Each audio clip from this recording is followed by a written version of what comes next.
Neste vídeo vamos falar sobre duas taxas muito utilizadas nas finanças empresariais. Vamos falar sobre o CAPM e o WACC, o custo do capital próprio e o custo médio ponderado do capital. Antes quero agradecer-lhe muito o facto de estar a visualizar este vídeo. Sejam muito bem-vindos à Certform Escola de Formação Prática. Eu chamo Miguel Fragoso, sou economista e contabilista certificado e formador nas áreas da contabilidade, fiscalidade e finanças empresariais. Finanças empresariais, gestão financeira, análise económico-financeira são matérias que desenvolvemos nos cursos práticos e de especialização da Certform Escola de Formação Prática.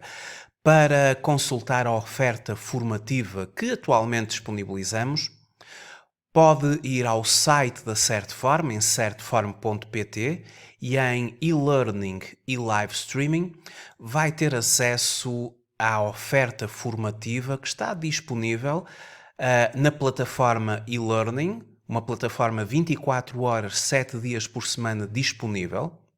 Logo que faça a sua inscrição num curso e-learning, tem imediatamente acesso às credenciais para que possa começar o seu percurso formativo e pode fazer os cursos de acordo com a sua disponibilidade, de acordo com o seu horário, de acordo com o seu ritmo de trabalho. E live streaming com sessões síncronas, em tempo real, com datas de início que pode consultar no calendário que está no site. E para tal, tanto na forma e-learning como live streaming, pode fazer os cursos a partir de qualquer parte do mundo. Vamos então falar sobre estas duas taxas. O CAPM, que trata das iniciais Capital Asset Pricing Model, é o custo do capital próprio, calculado através deste modelo, CAPM, e o custo médio ponderado do capital, que na terminologia anglo-saxónica é também conhecido pelo WACC, ou Weighted Average Cost of Capital. Mas será que as empresas elas têm um custo de capital? Bom, se nós analisarmos as demonstrações financeiras de uma empresa, nós vamos verificar que o balanço da empresa ele é constituído pelo ativo e pelo capital próprio e o passivo. E da equação fundamental do balanço, nós temos que no balanço da empresa, o total do ativo é igual ao total do capital próprio e do passivo. Ora, o capital próprio da empresa é constituído pelo seu capital social, as suas reservas legais, os seus resultados transitados, o seu resultado líquido do período, a retenção de resultados através da acumulação em resultados transitados. E este capital próprio, efetivamente, ele tem um custo. Trata-se de um custo de oportunidade, ou seja, os acionistas da empresa, os investidores, os sócios, eles têm ou precisam de ter um incentivo para investir, para continuar a investir na empresa. Isso é um custo de oportunidade, porque eles poderiam sempre utilizar o seu investimento, o seu capital, o seu dinheiro, noutro tipo de investimentos alternativos, nomeadamente em ações de empresas cotadas em bolsa de valores. E, portanto, há que comparar este incentivo que eles têm com outras taxas de investimentos alternativos. Trata-se, então, do custo do capital próprio como um custo de oportunidade. Sempre que nós fazemos a avaliação de uma empresa pela ótica dos capitais próprios, ou quando nós fazemos um estudo de avaliação de um projeto de investimento financiado por capitais próprios, é esta taxa que nos vai permitir atualizar os cash flows que vão sendo libertados ao longo das previsões que vamos fazer a 5, a 10 anos. Esses cash flows eles vão ter que ser atualizados ao momento presente. E quando estamos a falar de projetos financiados por capitais próprios, utilizamos o custo do capital próprio, calculado através do modelo CAPM, para fazer essa mesma atualização. Vamos ver qual é a fórmula de cálculo do custo do capital próprio. Ora, para calcularmos o custo do capital próprio, utilizamos uma fórmula de cálculo que nos diz o seguinte: o retorno esperado pelo investidor, o custo do capital próprio, quando utilizamos o modelo de estimação, o tal CAPM, que é o Capital Asset Pricing Model, ele é dado por uma taxa de retorno isenta de risco. Esse é o seu ponto de partida. E nós aqui utilizamos, por exemplo, uma taxa de juro de bilhetes do Tesouro, ou seja, o Estado não vai à falência e, portanto, estes títulos são efetivamente sem riscos ou isentos de risco. E vamos adicionar a este ponto de partida um ponderador de risco, que é um beta.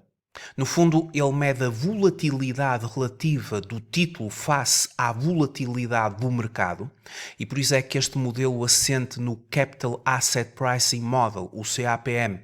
Ele é dirigido a empresas cotadas em bolsa de valores, e vamos multiplicar este ponderador de risco, este beta, pela diferença entre o prémio de risco de mercado, que é então a diferença entre a taxa de retorno do mercado menos a tal taxa isenta de risco.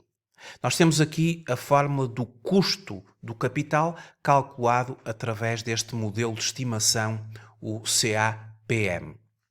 Agora, e se a nossa empresa não é cotada em bolsa de valores, como é que nós vamos aqui calcular o custo do capital próprio? Já que este modelo, ele assenta num modelo dirigido a empresas cotadas em bolsa de valores.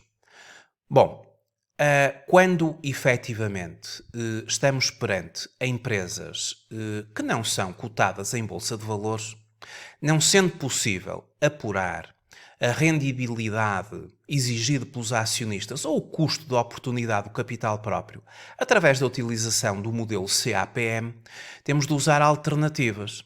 E uma alternativa para determinar o tal custo do capital será utilizar como proxy do custo do capital próprio a rendibilidade média obtida por todas as empresas do mesmo setor de atividade no mercado. Claro, mesmo estando consciente das possíveis distorções que são provocadas pelas grandes empresas nos dados de um determinado setor de atividade. No nosso caso português, nós temos como fonte os quadros do setor da Central de Balanços do Banco de Portugal e para um determinado intervalo temporal consultamos a rendibilidade do capital próprio do setor de atividade e terminamos a média aparada. E o que é isto, a média aparada? Corresponde à média calculada a partir dos rácios individuais das empresas do agregado, mas excluindo os valores extremos da distribuição. Agora,